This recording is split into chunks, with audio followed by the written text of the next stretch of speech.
He sat alone in the hospital corridor for 3 hours. No one had come to check on him.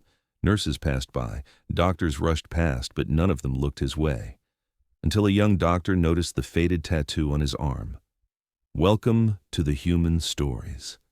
Before we continue with this powerful tale of respect, sacrifice, and recognition, tell me in the comments, from which city around the world are you watching today? And if you believe stories like this deserve to be heard, hit that subscribe button. These moments matter more than we realize. The fluorescent lights hummed overhead, casting that familiar hospital glow that made everything look pale and tired. Room 314's waiting area had seen better days. Plastic chairs bolted to the floor, outdated magazines scattered on side tables, and the persistent smell of disinfectant that never quite masked the underlying scent of worry. He had been sitting there since 2 p.m., the same chair, third from the wall, where he could see both the elevator and the hallway. Old habits. Always know your exits, always watch the room. His appointment had been at 2:30. It was now past 5 p.m. His name was Frank Morrison, though the clipboard beside him just said F. Morrison, 5:30 p.m.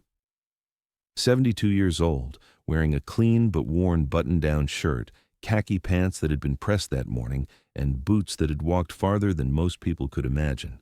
His gray hair was combed neatly, his posture straight despite the pain shooting through his left shoulder. The hospital staff moved around him like water around a stone.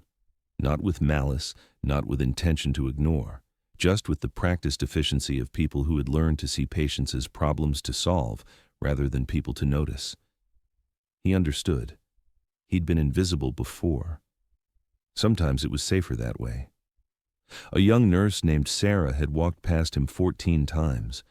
She'd glanced at him twice, maybe 3 times, but never long enough to really see him. He wasn't complaining, wasn't making noise, wasn't bleeding visibly. In the hierarchy of hospital emergencies, he didn't register. Dr. James Chen was different, 28 years old, barely 2 years out of residency, still young enough to notice details that experience hadn't yet taught him to overlook. He was covering for Dr.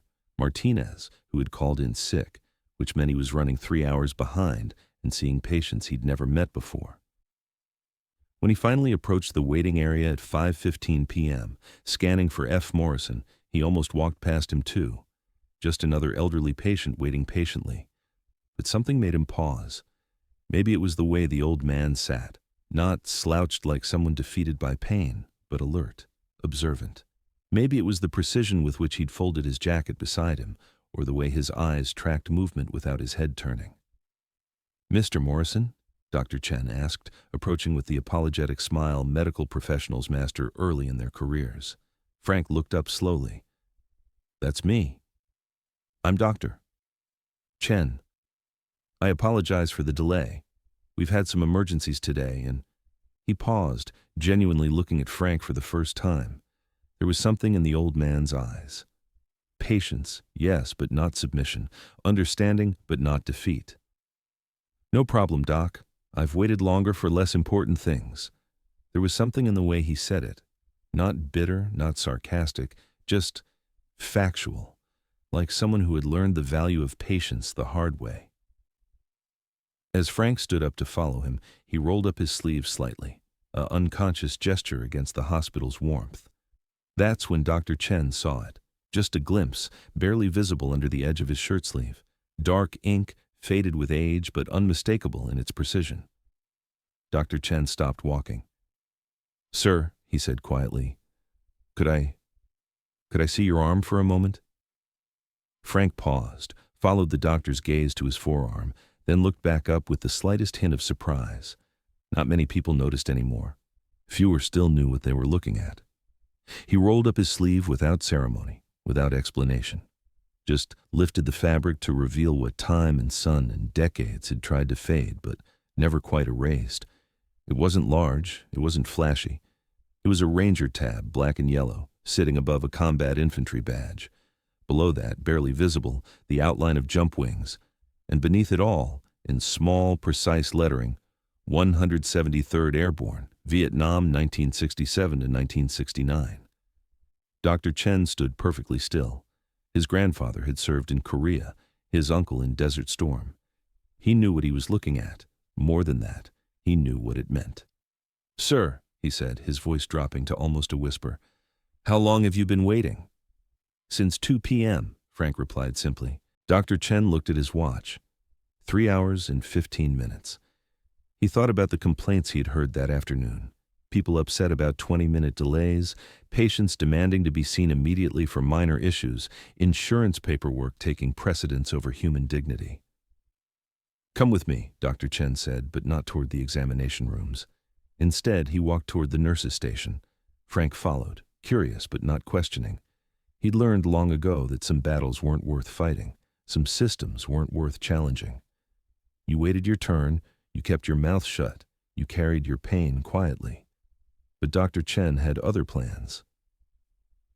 "Sarah," he called to the young nurse who had passed Frank 15 times without really seeing him. "Could you come here for a moment?" She approached, slightly annoyed at being interrupted during her charting. "What do you need, doctor?"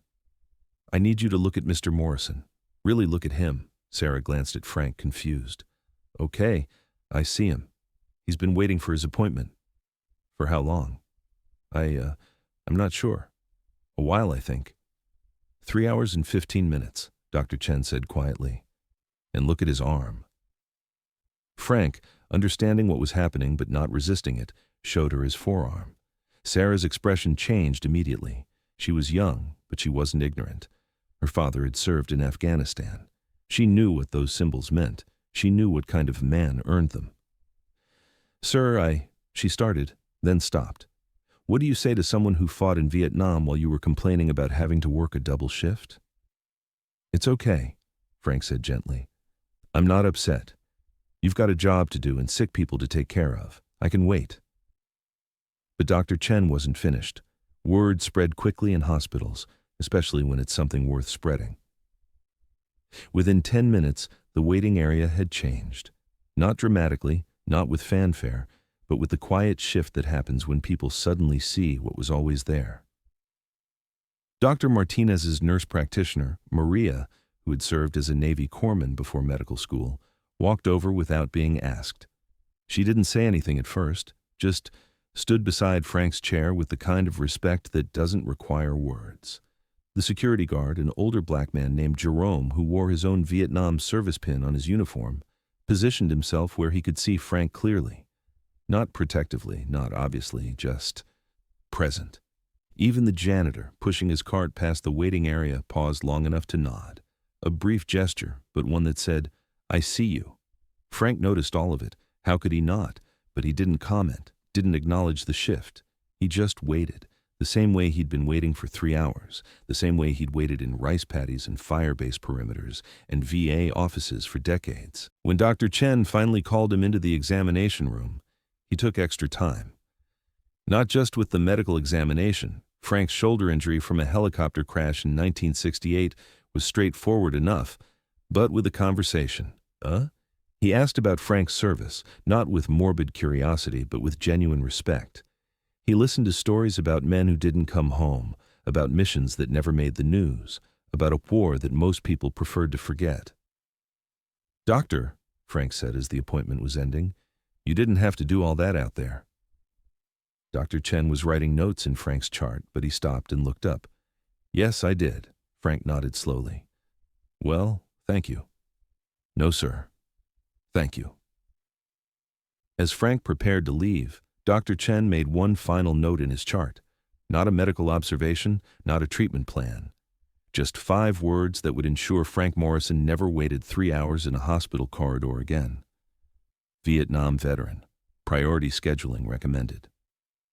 Frank walked back through the waiting area, past the nurses' station toward the elevator. The same path he'd taken earlier, but everything was different now.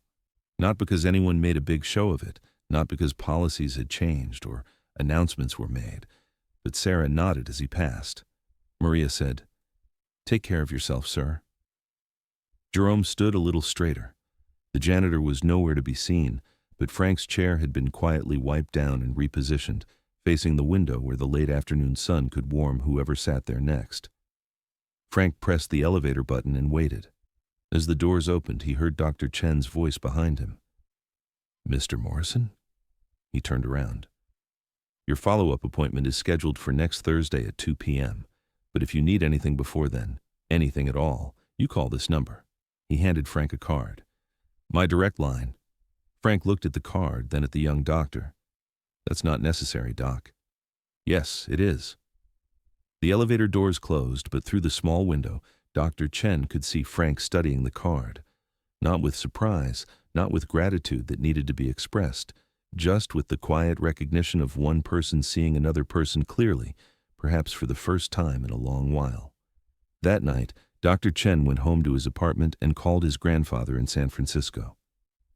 They talked for an hour about respect, about service, about the difference between treating patients and seeing people. His grandfather, who had his own stories about being invisible in places where he deserved to be seen, listened quietly and then said something Dr. Chen would never forget. "The day you stop seeing the person behind the problem is the day you stop being a healer." Frank Morrison went home to his small apartment, heated up a can of soup, and sat in his recliner watching the evening news. The same routine he'd followed for years. But that night, he pulled out a box from under his bed, a box he hadn't opened in months, and looked through old photographs from Vietnam. Pictures of men who had stood with him, who had seen him when it mattered, who had never let him be invisible when being invisible meant being dead. He found one photograph in particular, his unit after a successful mission in 1968, all of them muddy and exhausted, but smiling. He was in the back row, young and serious, with his whole life ahead of him. Next to him stood Martinez, not Doctor. Martinez from the hospital, but PFC Roberto Martinez from San Antonio, who had carried Frank to the medevac helicopter when his shoulder was shattered by shrapnel. Roberto hadn't made it home. Neither had Thompson or Williams or half the men in that photograph. But Frank had. He'd carried their memory for 55 years, mostly in silence, mostly invisibly. Maybe that was changing. The next Thursday, Frank arrived at the hospital at 1:45 p.m. Same clothes, same quiet demeanor, same patience. But when he walked into the waiting area, Sarah looked up immediately and smiled. "Mr. Morrison, Dr. Chen is running right on time today. Can I get you some coffee while you wait?" He accepted the coffee, not because he particularly wanted it, but because accepting kindness was sometimes just as important as offering it. When Dr. Chen came to get him at exactly 2 p.m., Frank was sitting in the same chair as before, but this time he wasn't invisible. This time he was exactly where he belonged, in a place where his service mattered, where his patience was respected, and where one young doctor had remembered that healing starts with seeing. Some stories don't end with parades or ceremonies. Some stories end with a cup of coffee offered freely, an appointment kept on time, and the quiet recognition that every person carries more than what's visible on the surface. Frank Morrison served his country in Vietnam. He came home to silence, to protests, to a nation that wanted to forget. He spent 50 years being invisible, waiting patiently, carrying his pain quietly. But on one Thursday afternoon in a hospital corridor, one young doctor looked past the surface and saw not just a patient, but a person. Not just a problem to solve, but a story worth honoring. That's the thing about respect. It doesn't always come with fanfare. Sometimes it comes with a cup of coffee, a direct phone number, and the simple acknowledgement that your time, your service, and your dignity matter. So now I ask you, have you ever met someone like Frank Morrison, someone who served quietly, waited patiently, and carried their story with dignity? Someone who was invisible until the right person took the time to really see them? Share their name in the comments. Tell us their story. Because here at the Human Stories, we believe that everyone who served deserves to be seen, to be recognized, and to be remembered, not just on holidays or in ceremonies, but on ordinary Thursday afternoons when patience meets compassion. Thank you for watching. If this story moved you, subscribe and share it.